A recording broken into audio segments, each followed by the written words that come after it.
히브리서 1장. 옛날에 여러 차례 여러 모양으로 예언자들을 통해 조상들에게 말씀하신 하나님께서 이 마지막 날에 아들을 통해 우리에게 말씀하셨습니다. 하나님께서는 그 아들을 만물의 상속자로 세우시고 또한 그를 통해 모든 세상을 지으셨습니다. 그 아들은 하나님의 영광의 광채이시며 하나님의 본체의 형상이십니다. 또한 그분은 그분의 능력 있는 말씀으로 만물을 붙드시며 그 자신을 통해 죄를 깨끗게 하는 일을 하시고 높은 곳에 계시는 존귀한 분의 오른편에 앉으셨습니다. 그 아들이 천사들보다 훨씬 뛰어나게 되셨으니 이는 그들보다 뛰어난 이름을 상속받았기 때문입니다.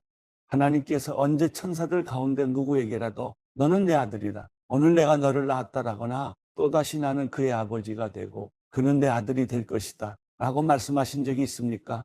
그리고 또 그 맏아들을 이 세상에 이끌어 오실 때 하나님의 모든 천사들은 그에게 경배하라 하고 말씀하셨습니다.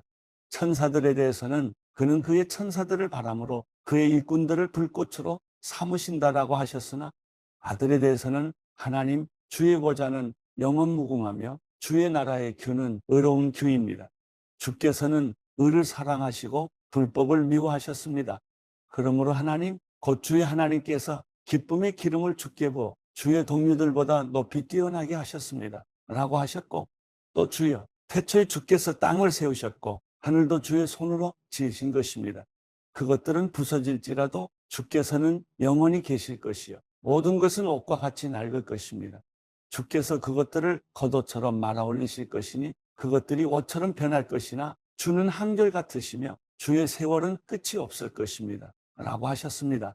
그러나 하나님께서 언제 천사들 가운데 누구에게 내가 내 원수들을 내 발판이 되게 할 때까지 내 오른편에 앉아 있어라 라고 말씀하셨습니까?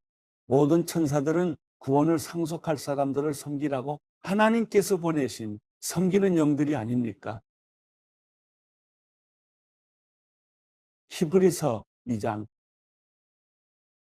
그러므로 우리가 잘못된 길로 가지 않도록 들었던 모든 것에 더욱 주의를 기울여야 합니다.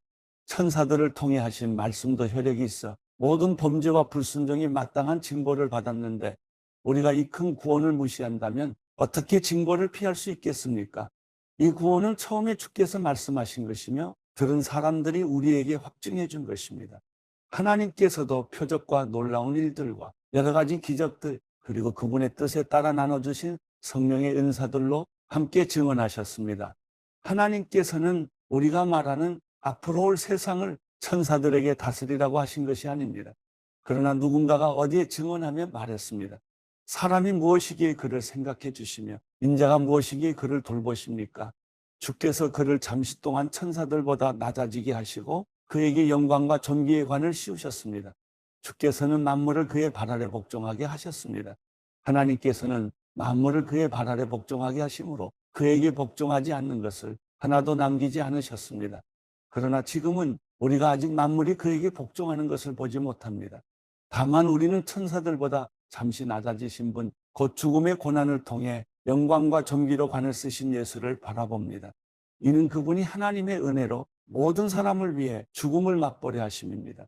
모든 것을 만드시고 모든 것을 보존하시는 하나님께서는 많은 아들들을 영광에 이르게 하시려고 그들의 구원의 창시자를 고난을 통해 완전케 하시는 것이 마땅합니다.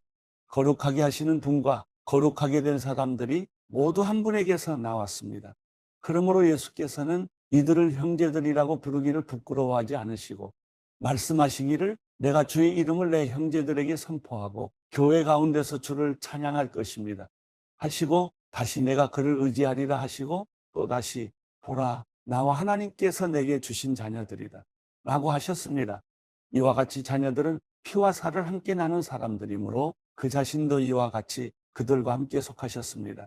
이는 죽음으로 인해 죽음의 권세를 가진 자 곧 마귀를 멸하시기 위함이며 또한 죽음이 두려워 평생 노예로 매여 사는 사람들을 풀어주시기 위함입니다. 물론 그는 천사들을 붙들어 주시려는 것이 아니라 아브라함의 씨를 붙들어 주시려는 것입니다.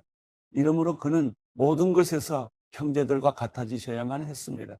이는 하나님 앞에서 자비롭고 신실한 대제사장이 되셔서 백성의 죄를 대속하시기 위함입니다. 그는 몸소 시험을 받으시고 고난 당하셨기에 시험받는 사람들을 도우실 수 있습니다. 히브리서 3장. 그러므로 함께 하늘의 부르심을 받은 거룩한 형제 여러분, 우리가 고백하는 사도이시며 대제사장이신 예수를 깊이 생각하십시오. 그분은 자신을 세우신 분에게 충성하기를 마치 모세가 하나님의 온 집에서 한 것과 같이 하셨습니다.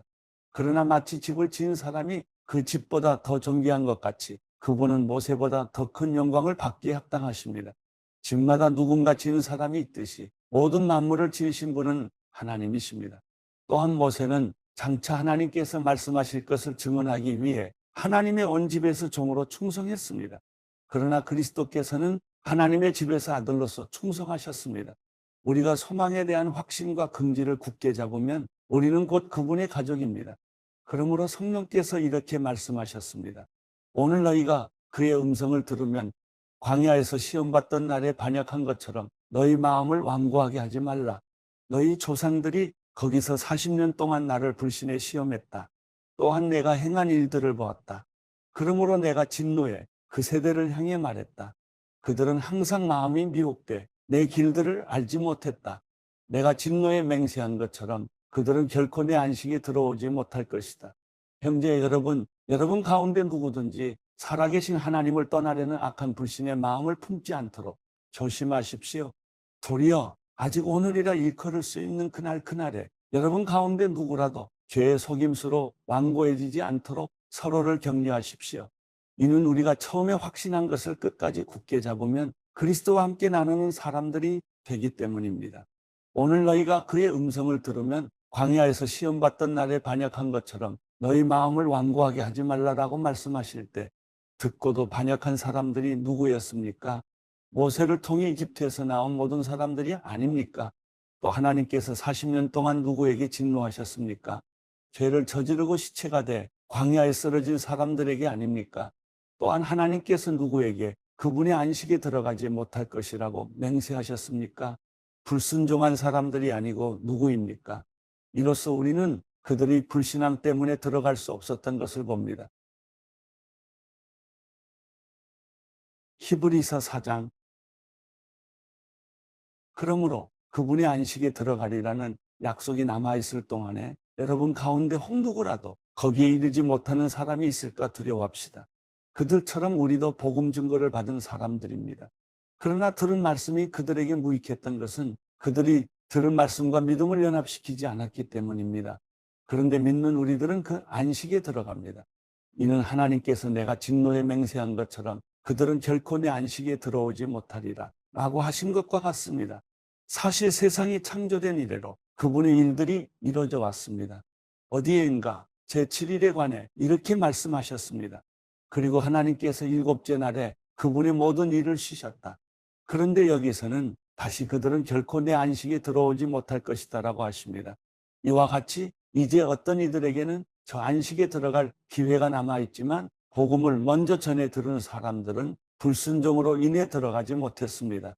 그러므로 이미 인용한 것처럼 하나님께서 다시 오랜 후에 어느 한 날을 정해 오느리라 하시고 다윗을 통해 말씀하셨습니다. 오늘 너희가 그의 음성을 듣거든 너희 마음을 완고하게 하지 말라. 만일 여호수아가 그들에게 안식을 주었더라면 하나님께서 나중에 다른 날에 대해 말씀하시지 않았을 것입니다. 그러므로 하나님의 백성에게는 안식이 남아 있습니다. 이는 하나님의 안식에 들어간 사람은 하나님께서 자신의 일을 쉬셨던 것처럼 그 자신도 자기의 일을 쉬기 때문입니다. 그러므로 누구든지 이와 같이 불순종의 본을 따라 멸망하지 않도록 우리가 저 안식에 들어가기를 힘씁시다. 하나님의 말씀은 살아있고 힘이 있으며 양날선 어떤 칼보다도 더 예리해魂과 영과 관절과 골수를 찔러 쪼개기까지 하며 마음의 생각과 의도를 분별해냅니다. 그러므로 어떤 피조물이라도 하나님 앞에 숨을 수 없고 오히려 모든 것은 우리에게서 진술을 받으실 그분의 눈앞에 벌거벗은 채 드러나 있습니다. 이와 같이 우리에게 하늘로 올라가신 위대한 대제사장 곧 하나님의 아들 예수가 계시니 우리가 고백한 신앙을 굳게 지킵시다. 이는 우리에게 계신 대제사장은 우리의 연약함을 동정하지 못하시는 분이 아니며 또한 모든 면에서 우리와 동일하게 시험을 당하셨으나 죄가 없으신 분이기 때문입니다. 그러므로 자비하심을 얻고 필요할 때 도우시는 은혜를 얻기 위해 은혜의 보좌 앞으로 담대히 나아갑시다.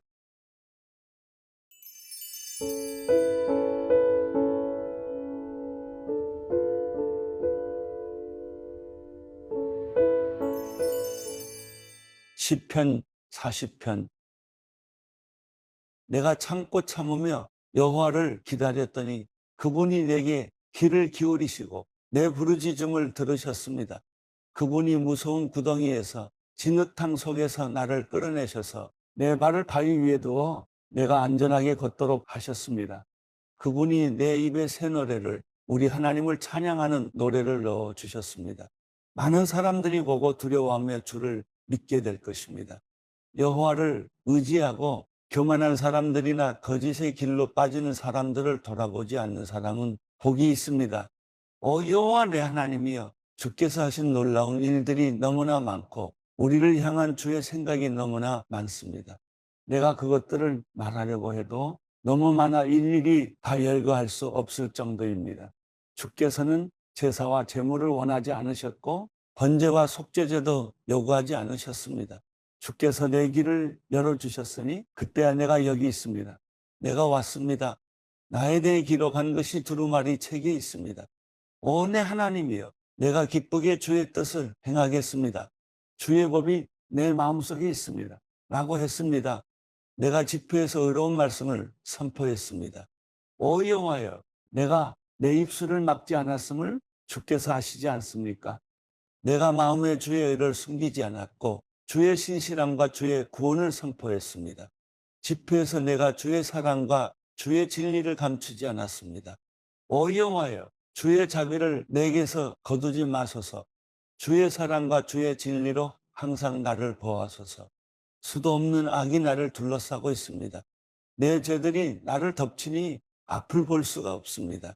그 죄들이 내 머리털보다 많으니 내가 낙심했습니다. 오 여호와여, 어서 나를 구원하소서. 오 여호와여, 어서 빨리 나를 도우소서. 내 영혼을 노리는 사람들이 수치와 망신을 당하게 하소서. 내가 멸망하기를 바라는 사람들은 모두 수치를 당하고 물러나게 하소서. 내게 아하, 아하 하는 사람들이 오히려 수치를 당하고 물러나게 하소서. 그러나 주를 찾는 사람들은 모두 주 안에서 즐거워하며 기뻐하게 하소서. 주의 구원을 사랑하는 사람들이 여호와는 높임을 받으소서 하고 끊임없이 말하게 하소서. 그러나 나는 가난하고 구차합니다. 주여, 나를 생각해 주소서. 주는 내 도움이시며 나를 건지시는 분이시니 오 내 하나님이여, 지체하지 마소서.